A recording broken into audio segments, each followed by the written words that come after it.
Blackpink အဖွဲ့ဝင်ဂျန်နီနဲ့ဂျီဆိုမှာထိုးထားတဲ့တက်တူးတွေကအစ်စ်တွေလားတို့ရဲ့လက်မောင်းပေါ်က H ကရောဘာအတိတ်ပဲနဲ့ထိုးထားတာလဲနောက်လီဆာရဲ့ကြောပြီးမှရှိတဲ့အခုမြင်နေရတဲ့ပန်းပုံတက်တူးကရောဘာကိုရည်ညွှန်းထားတာလဲ Okay ဒီဗီဒီယိုမှာတော့ Blackpink အဖွဲ့ဝင်တယောက်ချင်းတိုင်းမှာရှိတဲ့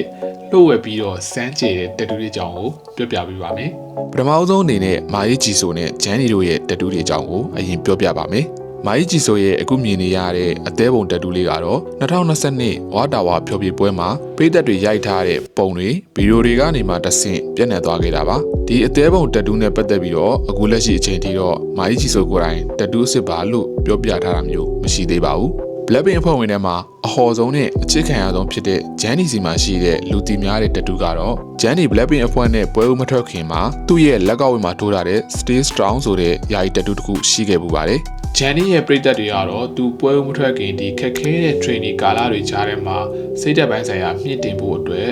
ထိုးထားတာဖြစ်မယ်ဆိုပြီးတော့ထင်ကြီးပေးကြတာမျိုးတွေလည်းရှိပါတယ်ဂျန်နီစီမှာရှိနေတဲ့နောက်ထပ်တက်တူးကတော့သူ့ရဲ့ခါဘယ်ဘက်ချမ်းမှာထိုးထားတဲ့ Mantra ဆိုတဲ့တက်တူးပဲဖြစ်ပါတယ်ဒီတက်တူးကိုတော့သူ့ရဲ့ Mantra ဆိုတဲ့တချင်မထွက်ခင်ရိုက်ကူးရေးကာလမှာသူ့ရဲ့ Instagram ကနေတဆင့်ပုံတင်ခဲ့ရကနေသူ့ရဲ့ပရိသတ်တွေစီကိုပြန့်နှံ့သွားခဲ့တာပါMantra ဆိုတဲ့စာသားကလည်းယုံကြည်မှုတွေတည်ဆောက်တဲ့အခါ motivation တစ်ခုရဖို့ရည်ရွယ်ချက်နဲ့ထိုးလို့ရှိတဲ့တက်တူးစာသားတစ်မျိုးပဲဖြစ်ပါတယ်ဒီတက်တူးကိုလည်းအစ်စ်ပါအတုပါဆိုပြီးတော့ဒီဖန်နေကြားမှာ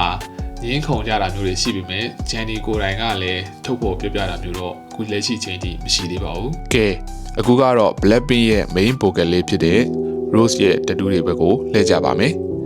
အဲ့ဒါကတော့ Rose ရဲ့ညာဘက်လက်ပေါင်းမှာထိုးထားတဲ့ H ဆိုတဲ့တက်တူးတိတိလေးပါသူ့ရဲ့ fan တွေအများစုပြောတာကတော့ဒါက Rose ရဲ့အချစ်တော်ခွေးလေးဖြစ်တဲ့ဟန်ရဲ့နာမည်ကိုအတူကောက်ထိုးထားတဲ့တက်တူးဖြစ်မယ်လို့ထင်ကြေးပြီးပြောနေတာမျိုးတွေတော့ရှိပေမဲ့တကယ်တက်တူးအစ်စ်လားအတူလားဆိုတာကိုတော့တေချာပြောပြထားတာမျိုးမရှိခဲ့ပါဘူးနောက်ဆုံးမှာတော့ Blackpink အဖွဲ့ဝင်တွေထဲမှာတက်တူးအများဆုံးရှိတဲ့လီဆာရဲ့တက်တူးတွေအကြောင်းကိုဆက်စုကြည့်ကြပါမယ်လီဆာရဲ့တက်တူးတွေအများကြီးရှိတဲ့အထဲကနေမှသူ့ရဲ့ပရိသတ်တွေကြားထဲမှာအထင်ရှားဆုံးဖြစ်တဲ့တက်တူးကတော့သူ့ရဲ့ကြောပြီးမှထိုးထားတဲ့ Adderwise လို့ခေါ်တဲ့ပန်းပွင့်ပုံတက်တူးပဲဖြစ်ပါတယ်ဒီပန်းကိုဆွစ်ဇာလန်နိုင်ငံမှာအများဆုံးတွေ့ရလေရှိပြီးတော့လီဆာရဲ့အကြိုက်ဆုံးပန်းတွေကတစ်ခုဖြစ်တဲ့ဒီ Adderwise ပန်းရဲ့အဓိပ္ပာယ်ကို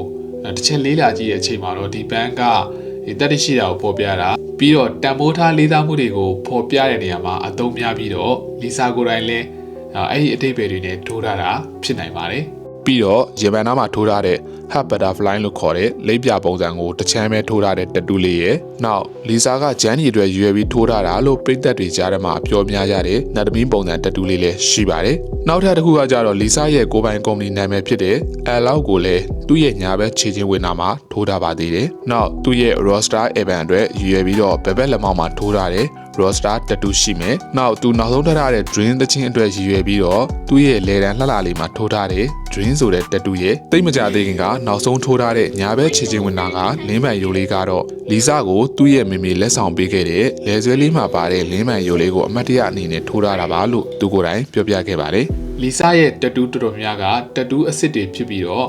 Blackpink အဖွဲ့ဝင်တွေထဲမှာလည်းတက်တူးစုစုပေါင်း9ခုလောက်ထိထိုးထားတဲ့တက်တူးအများဆုံးရှိတဲ့မန်ပါဝင်လည်းဖြစ်ပါတယ်။အခုလောက်ဆိုရင်တော့ Blackpink အဖွဲ့ဝင်တယောက်ချင်းတိုင်းရဲ့တက်တူးတွေအကြောင်းကိုနက်နက်ဆက်ဆက်သိတဲ့လောက်သိသွားကြပြီလို့ကျွန်တော်ထင်ပါတယ်။ကျွန်တော်ကတော့ပြေးပါကျွန်တော် channel လေးကိုလည်း like and follow နဲ့တူဘေးကခေါင်းလောင်းလေးတီးပြီးတော့ subscribe လုပ်ခဲ့ပေးကြဖို့တောင်းဆိုချင်ပါတယ်။နောက်ထပ်ဗီဒီယိုတွေမှာပြန်တွေ့ကြပါမယ်။ See you guys